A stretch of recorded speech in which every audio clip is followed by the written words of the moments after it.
Bien. Donc, la dernière fois, voilà ce qu'on a fait. En mode caméra, si je lance le rendu, Shift plus lent,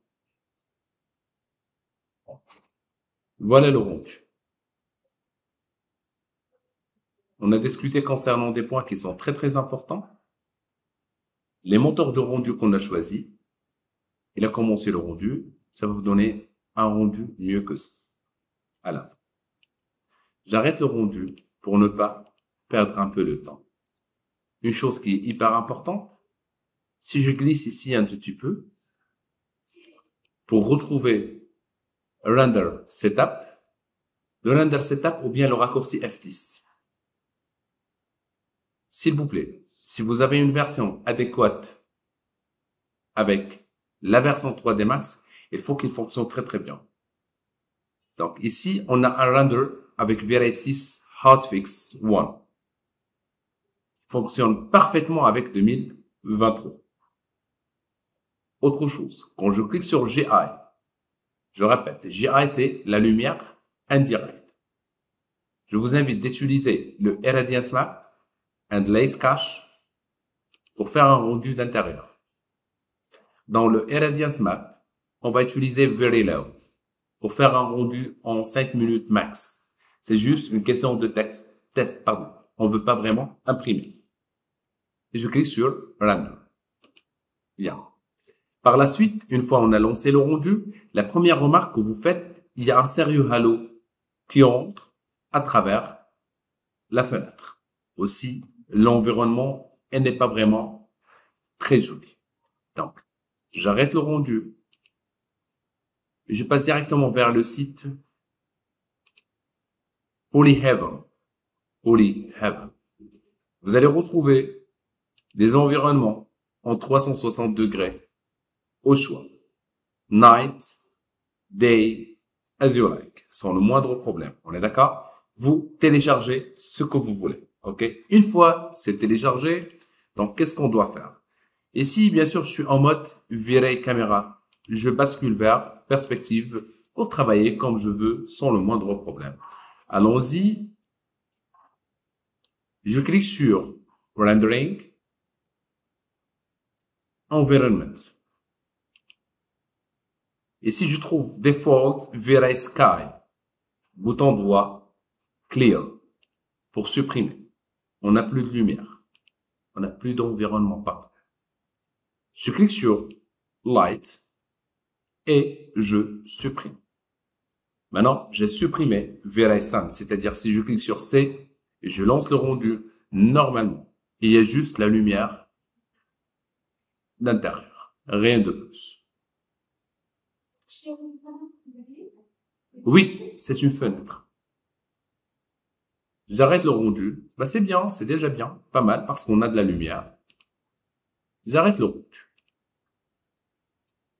Dans la vue aérienne, s'il vous plaît, je préfère vraiment le fait d'insérer la lumière dans la vue aérienne. Top.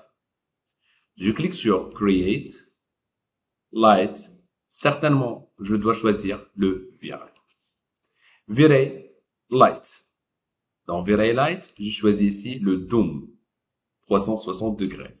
Je clique quelque part, où vous voulez, quand vous voulez, loin de votre plan. Ici, par exemple. Par la suite, je clique sur Material Editor, ou bien le raccourci M. Je clique sur la lumière. Allons-y, on va effectuer l'opération petit à petit. Je clique sur Modify. Je trouve que dans le mapping, il n'y a pas de mapping, c'est-à-dire il n'y a pas de photo, il n'y a pas d'image. Je clique sur No Map. Et j'attends une petite seconde. Je cherche la fenêtre qui s'appelle Maps.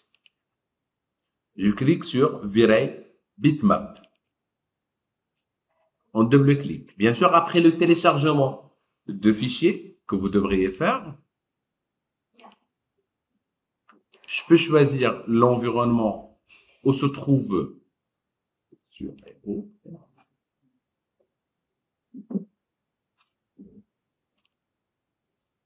Ici, c'est là, le voile. Je peux sélectionner celui-là, celui-là. J'ai téléchargé bien sûr plusieurs HDRI ou juste extérieur. Je prends celui-là et je clique sur Open. Maintenant, on a l'adresse ou bien le chemin. Je maintiens la touche CTRL, s'il vous plaît, et je les glisse vers un nouveau matériel. Copie instance. Je clique sur OK. La première remarque, je trouve ici que voilà l'image en double-cliquant juste pour vous montrer. C'est une image 360 degrés. Dans le mapping type, il faut qu'il soit spherical. Par la suite, je trouve ici qu'il y a la possibilité de jouer un peu avec l'environnement de l'horizontale. Si je veux changer un peu la vue et aussi verticale, pour moi c'est déconseillé, mais je vous montre qu'est-ce qu'il faut. C'est bon? Bien. Est-ce qu'on a terminé? Ben non. Normalement, on a créé un environnement 360 degrés qu'on l'a bien sûr copié dans un nouveau matériel. Et par la suite, je clique sur Rendering Environment comme la première fois. Et je glisse le même dans l'environnement en maintenant toujours la touche CTRL. Je ferme, je ferme. Dans la vue actuellement 3D, même que je suis en perspective, c'est-à-dire je suis un peu loin, j'observe mon plan par rapport à l'environnement qui est 360 degrés.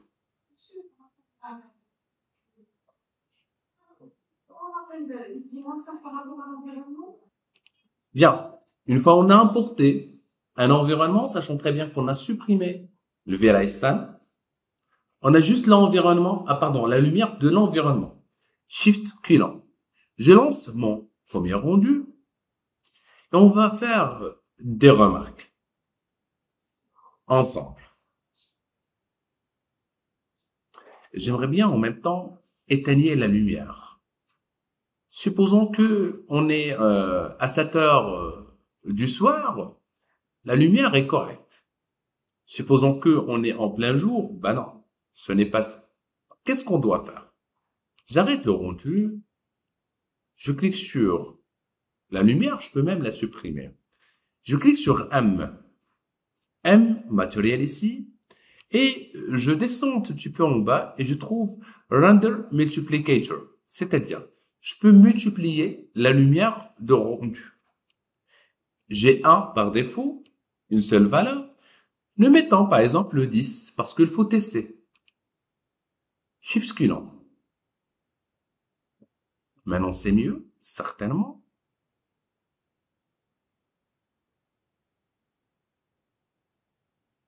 Ça donne mieux cette fois.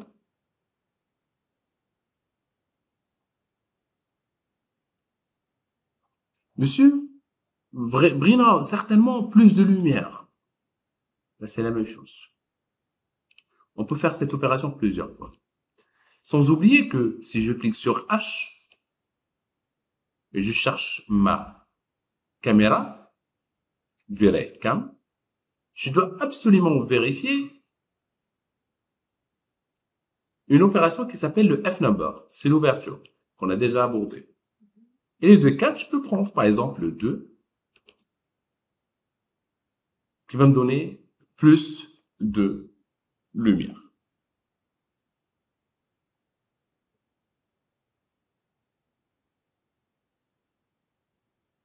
Je peux jouer avec la lumière de cette façon, ok, plusieurs fois, comme je veux, sans le moindre problème. Sans oublier qu'on est en mode very low, c'est juste un rendu vraiment basique. Bien, on a terminé cette opération. Je compte sérieusement le fait de supprimer la lumière. Attention.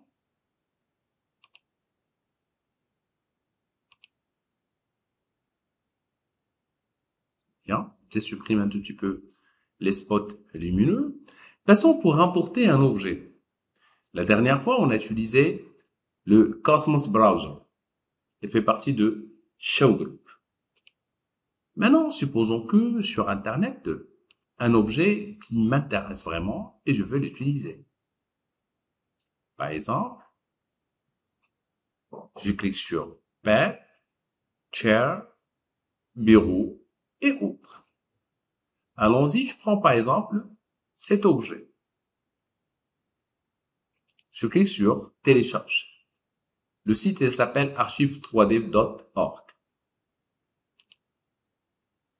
Durant le téléchargement, maintenant, je peux le télécharger.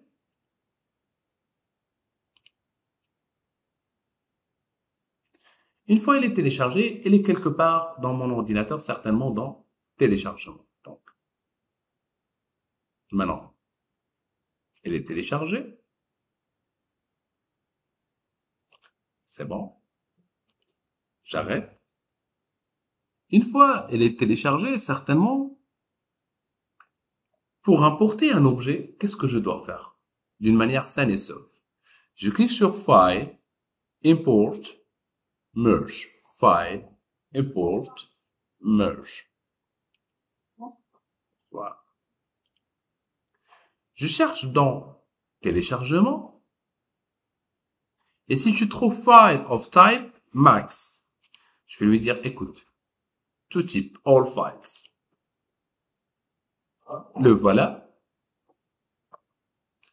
Bouton droit, bien sûr, je dois l'extraire vers Chair 7. Le voilà une deuxième fois. Certainement, je peux supprimer le premier. En double-cliquant ici, un autre dossier. Bien, je trouve que il y a deux objets 3D Max plus un objet OBJ. Elle est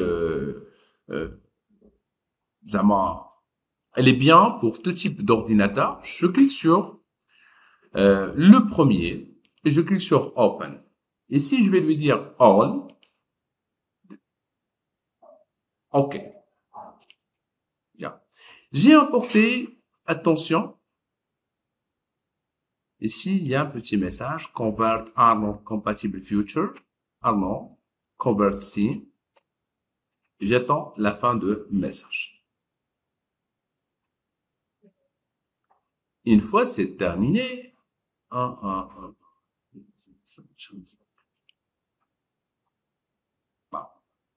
c'est bugué, donc c'est pas grave.